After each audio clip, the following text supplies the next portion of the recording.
All right. You guys were just letting me know about this while we were watching that game, but Ja Morant traded to the Trailblazers. Memphis Grizzlies are trading two-time NBA All-Star Ja Morant to the Portland Trailblazers for Jeremy Grant and Chris Murray. So it's still ESPN Shams. The Grizzlies have now traded all three of their former franchise cornerstones, Morant, Desmond Bain, and Jaren Jackson Jr., since being swept. So I will say I kind of saw this coming with the Grizzlies. Like we knew they were going to move on from Ja Morant.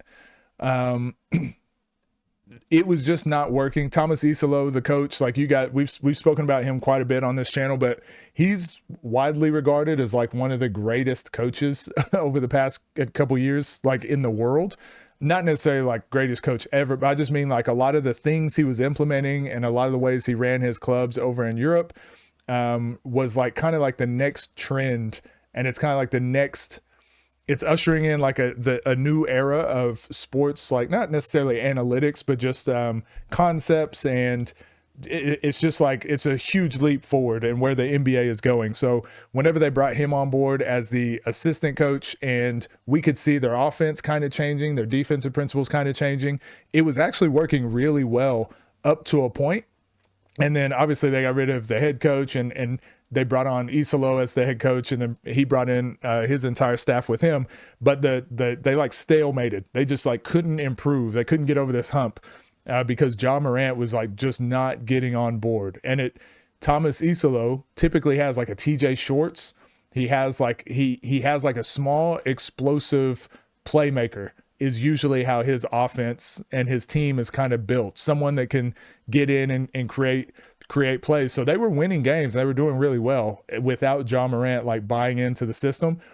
And another thing that they do is he heavily relies on his bench. So I'd say the Oklahoma City Thunder, the Indiana Pacers, they've been really early adopters of this new style of roster construction. Portland Trailblazers with Tiago Splitter were doing it too.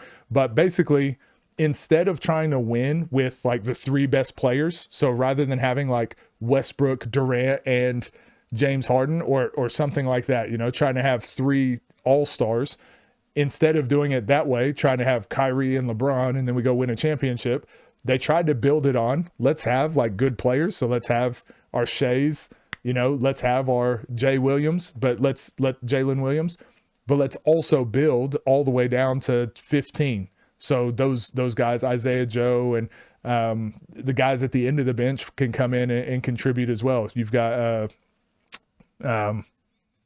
freaking A. They just traded him for Jared McCain. Like you're going and getting players that can play all the way through. They're not just sitting the bench. They're actually going to come in and contribute. So like I said, OKC and Indiana Pacers were like the first teams to have success with that. Now everyone's kind of going that route. With that being said, for the Memphis Grizzlies, Ja Morant was just not buying into that. And he was not being a part of it at all. So I knew the Grizzlies would move on, but I was so surprised.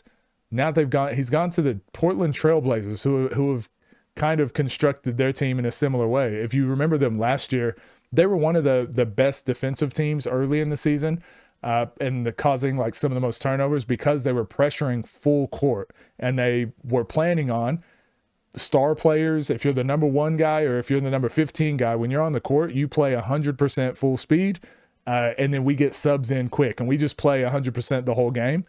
So it's really interesting that the Trailblazers would go for Ja Morant too. So if he doesn't buy into it, it's kind of them just taking a step backwards.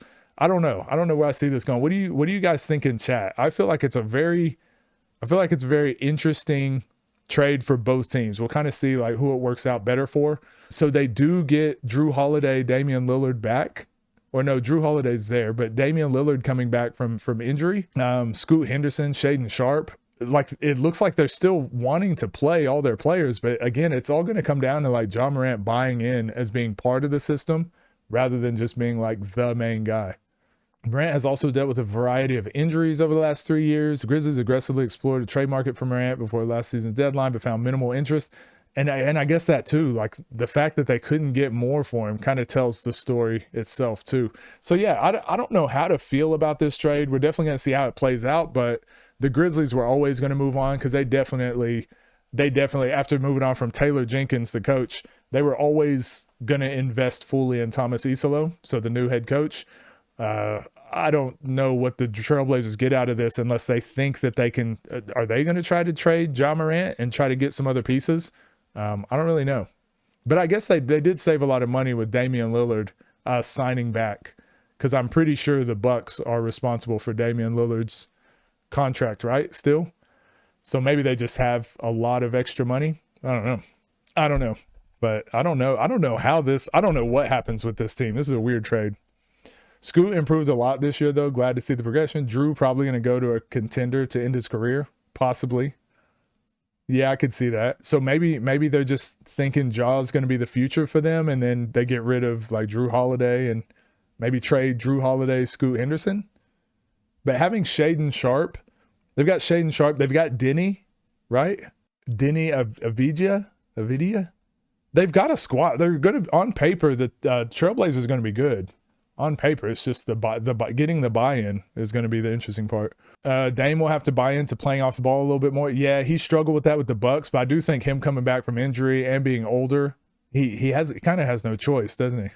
I'm actually just surprised there's not more interest in Ja Morant. Dame, Ja, Drew, and Scoot, 4 guard lineups in Portland is cooked. Again, that system does fit how Thomas Isolo coached in Europe, and it does fit that style if they can all play full speed, full court pressure, and they're using all their energy and then subbing out. If they buy into those rotations, it can definitely work. You do need like skilled guards, like multiple skilled guards, but I just don't see those players do it, especially the ones that like Damian Lillard. I don't know if he'll buy into it. And maybe I'm just being super pessimistic. I think Drew and Scoot gets traded. Yeah, I could see that. Denny is tough. Ja Morant and future in the same sentence. I like that trade for both sides. Memphis needed to get him out of there. Portland needs top talent regardless. Yeah, but do you see it working out? Do you see it working out well? I don't know. I think the Blazers will try and get Jaylen Brown for. Ooh. Now you're thinking. That's a great call. That is a great call. Maybe making a play for Jaylen Brown here. That's a great call. I didn't even think about that. Just stack talent and move guys out of there when a new deal presents itself for talent at different positions. But yeah, I didn't really want to dive into it too deep. I kind of just want to give my initial thoughts because I just don't know how this is going to work out. But maybe you're right. Maybe I'm looking at this far more as a play for Ja Morant. Rather, I'm looking at it as a play for Ja Morant, and he's the piece that we need in Portland, rather than, hey, we got to make something happen.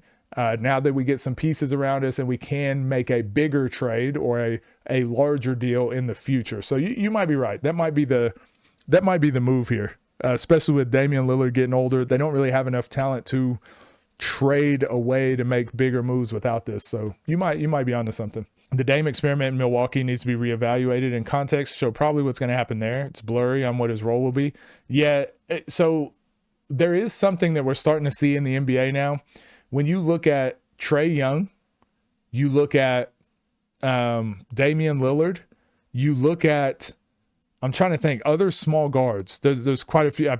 I'm blanking now, but small electric guards that are ball dominant. James Harden, I know he's not small, but he plays that same sort of role, but just ball dominant ISO scores that are point guards, LaMelo Ball, guys like that the experiment was kind of working for a bit because you're going to sell jerseys. It's going to be exciting. And maybe you can win some games, but the style of play in the NBA has changed so much to where you can't win with just a ball dominant player anymore. Like you have to have a full team that can contribute. You have to have guys that are willing to step in and take that defensive load, but can also score on offense and be scoring threats. So those types of players, Ja Morant, he's in there as well. I just don't think there's too much of an interest for those types of players anymore. Darius Garland, that's a good call. Now, I think there's just not a huge interest for those types of players that were a really hot commodity at one point in time. Now it's kind of like you can't really win with them.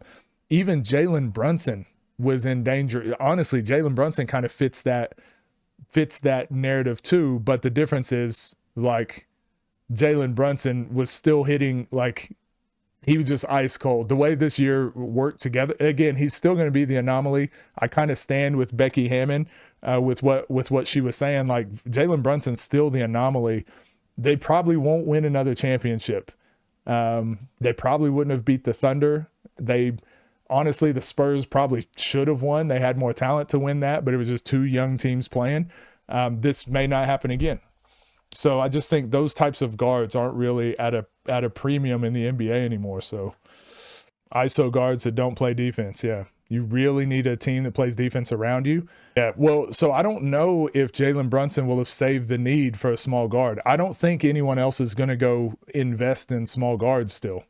I think people are looking at that and being like, what other I still think people are planning for Wemby. Look at how people are building their teams right now. They're still planning for Wemby. They're not planning for Jalen Brunson, because you can solve the Jalen Brunson problem. I'm not saying it's easy, and I'm not saying like they absolutely have no chance of ever winning another championship. I'm just saying you can kind of solve the Jalen Brunson problem. You can't solve the Wemby problem.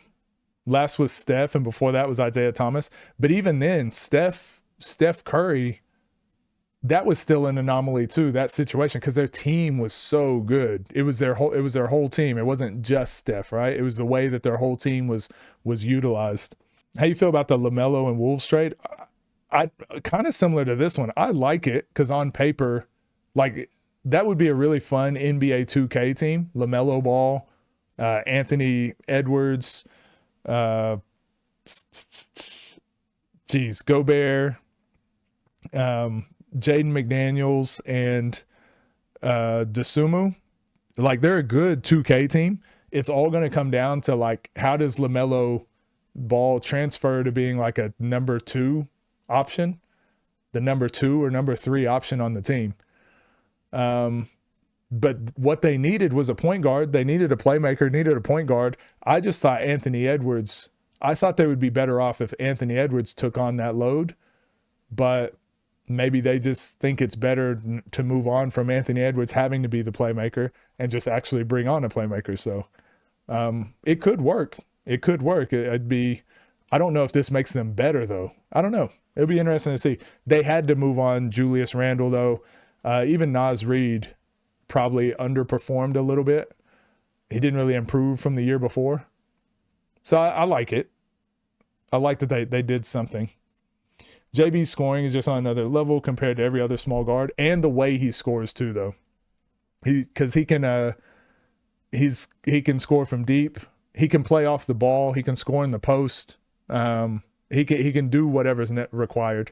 And honestly, Karl Anthony Towns fits Jalen Brunson perfect. I don't think you can solve the Brunson problem with the new team New York Knicks have. I'm not saying it's easy. I'm just saying I think, like, we've seen teams constructed that way before, right? And they typically don't win a championship.